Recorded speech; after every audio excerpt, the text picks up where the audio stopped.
India is now the world's biggest country by population, probably. Hi there, everyone. I'm Jeff, and this is Plain English, where we help English learners upgrade their skills in their new language. We do that with lessons on current events and trending topics. And each lesson also helps you express new ideas in English, too. This is lesson number 568. Plain English is produced by JR, and JR has uploaded the full lesson to plainenglish.com/568. Coming up today, for more than 2 centuries, China has been the world's most populous country until, that is, last month. Now, India has surpassed its rival China to become the country with the most people in the world, according to projections. On today's lesson, you'll learn more about the world's most populous country. In the second half of the lesson, I'll show you how to use the English expression headed in, and we have a quote of the week. Let's get started.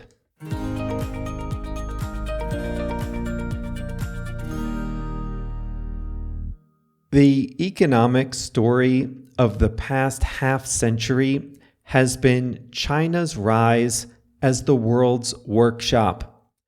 When it first opened up economically, it was seen as an almost unlimited source of cheap manufacturing labor. But as the years passed, China developed a much more advanced manufacturing economy with tightly knit supply chains, local expertise, and a vast consumer market all its own.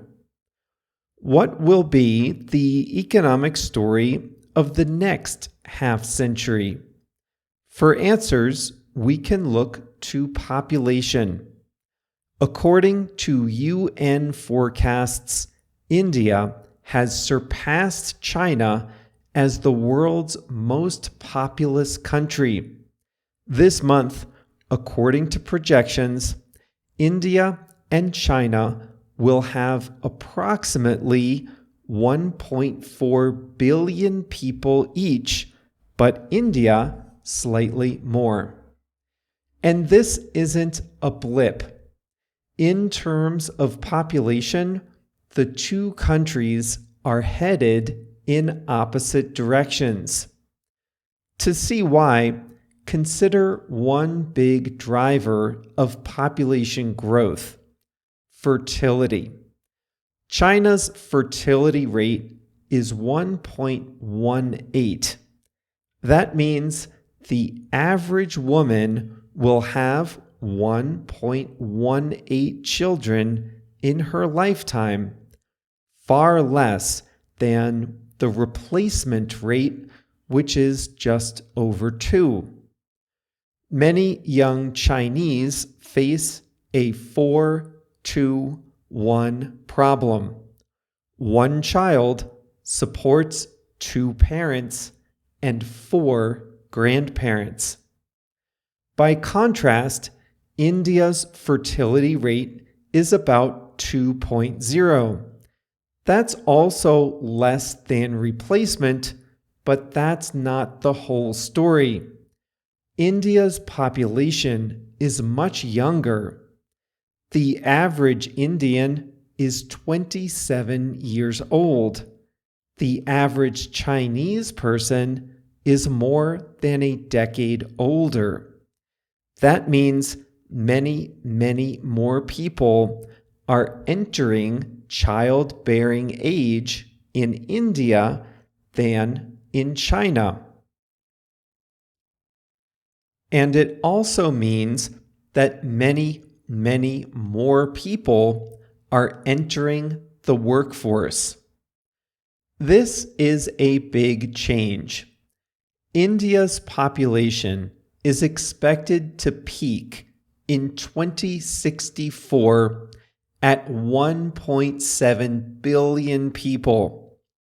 If the forecasts are correct, India will have 50% more residents than China in that year.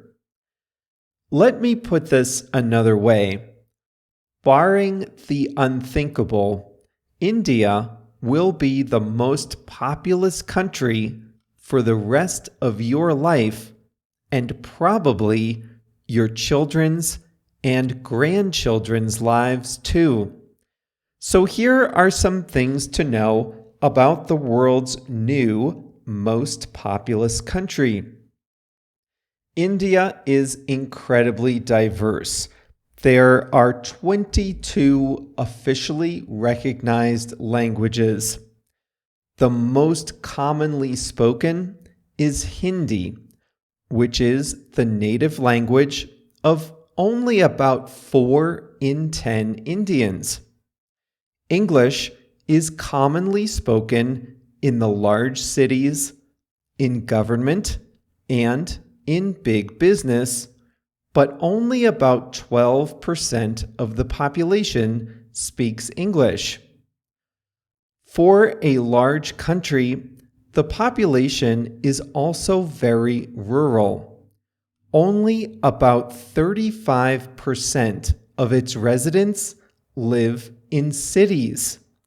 Compare that to over 60% in China, 82% in the United States, and 87% in Brazil. About 80% of the population identify as Hindus, the dominant religious group. About 15% are Muslim, 2% Christian.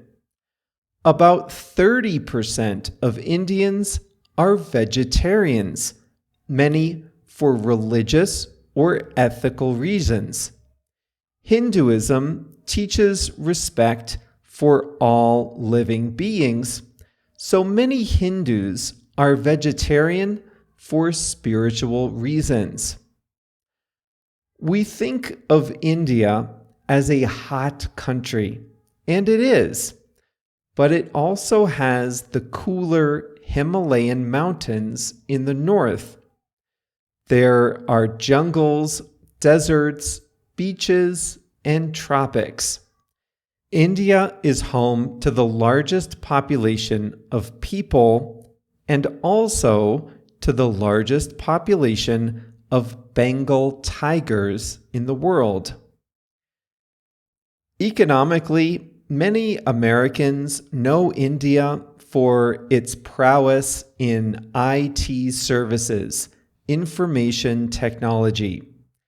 Indian offices have expanded to provide a wide range of business services. For centuries, it has been an exporter of textiles, including silk and cotton. Indian scarves, suits, and carpets are famous. It has a thriving film industry. That's called Bollywood. India produces more films per year than any other country. The capital is Delhi in the north. The biggest city is Mumbai in the south. India shares a border with 6 countries: China, Pakistan, Bangladesh, Afghanistan, Bhutan, and Nepal. India's borders are a sore subject. Its border with China is disputed, with each side claiming control over the same area. And it's a similar story with Pakistan. The Kashmir region is claimed by both countries. In geopolitics, India often goes its own way. It did not join sanctions against Russia for the war in Ukraine, and India continues to buy Russian oil while at the same time maintaining close ties to the United States and Europe. It tries to straddle both sides of the US-China rivalry. India also has a famously large diaspora, the population of people of Indian descent living in other countries. Estimates and definitions vary, but it could be about 25 million people who have brought Indian culture, languages, food, and traditions to other countries.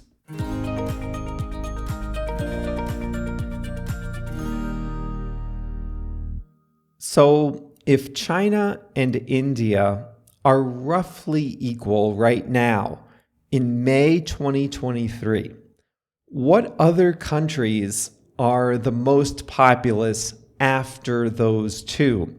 This is incredible.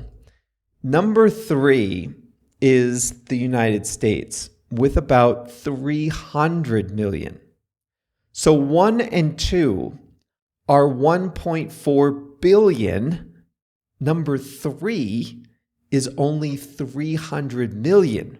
Next after that are Indonesia and Pakistan, both fast-growing countries with about 250 million people each. In terms of population then, there are the two giants and then a huge gap before the next biggest country. It could be another 2 centuries or longer before the world sees a different country atop the population tables.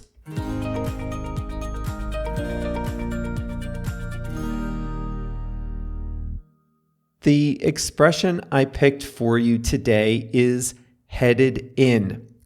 You might remember we talked about a similar one in lesson 45 that was called head for.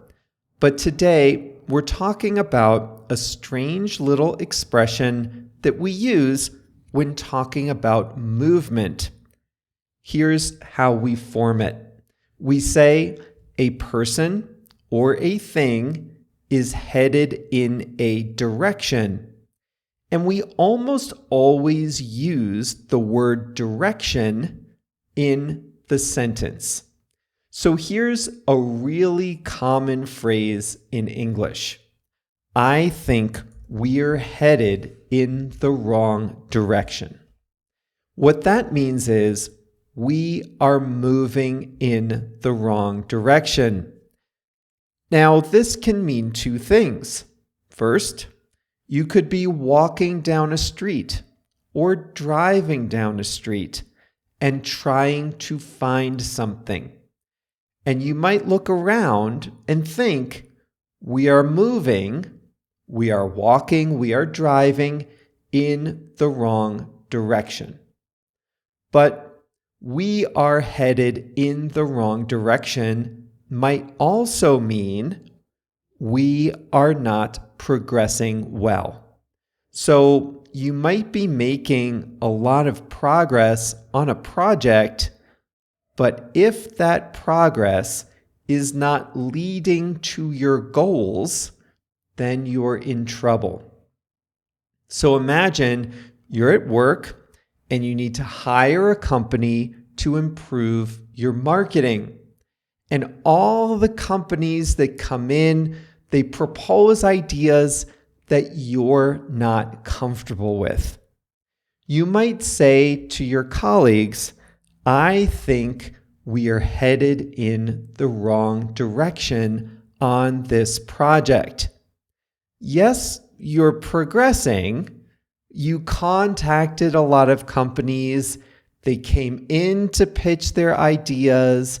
You asked them questions. You're moving. You're progressing. But if it's not toward your goals, you can say, we're headed in the wrong direction on this project. Now, if you're a manager, your team might come to you with questions or for advice.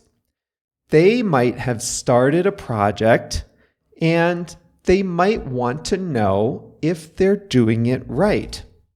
So you might review their work and determine that they're doing a good job. In that case, you can say, I think you're headed in the right direction. Is the country headed in the right direction or the wrong direction? This is a popular question for opinion polls, and a useless one, I might add. In the US, this was first asked in the early 1970s. And with few exceptions, Americans always say the country is headed in the wrong direction. But I bet few of us want to go back to how things were in the 1970s. Today I said that India's and China's populations are headed in opposite directions. That means that China's population will be going down, while India's population will be going up. They are moving in opposite directions, or they are headed in opposite directions. But let's go back to the more physical world. You can also say headed in a person's direction if something is moving toward that person. If you look at a weather map, you might see a storm moving toward you. In the US, we have a broadly west to east weather pattern. And in Chicago, we would see a winter storm out over Iowa, and it would move east toward Chicago. And when that happened, we would say a big storm is headed in our direction. If you're meeting a friend and you're both moving around, you can say, stay where you are. I'm headed in your direction. That means you don't move because I'm moving toward you. I'm going toward where you are. I'm headed in your direction.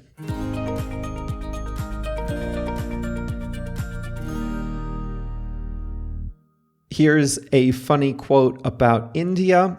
It's by an author, Arundhati Roy, who wrote a famous book called The God of Small Things. She said, India lives in several centuries at the same time.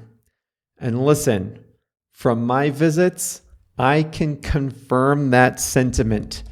India lives in several centuries at the same time. Well, one of my favorite authors is an American author of Indian heritage. Her name is Shumpa Lahiri. She was born in London, lived most of her life in the US, and her parents are from India. And if you're looking for a good book, you can try The Namesake. That was also made into a movie. Shumpa Lahiri often writes about the struggle between Indian tradition and modernity, about immigration, about what it means to be in the second generation in America. Her books are really, really good. So if you're a fan of literature, I highly, highly recommend The Namesake or really anything by Jhumpa Larry. Well, that's all for today's Plain English lesson number 568. Coming up on Thursday, we'll do another travel episode. This time, we'll be talking about New Orleans, Louisiana. I think you'll like it.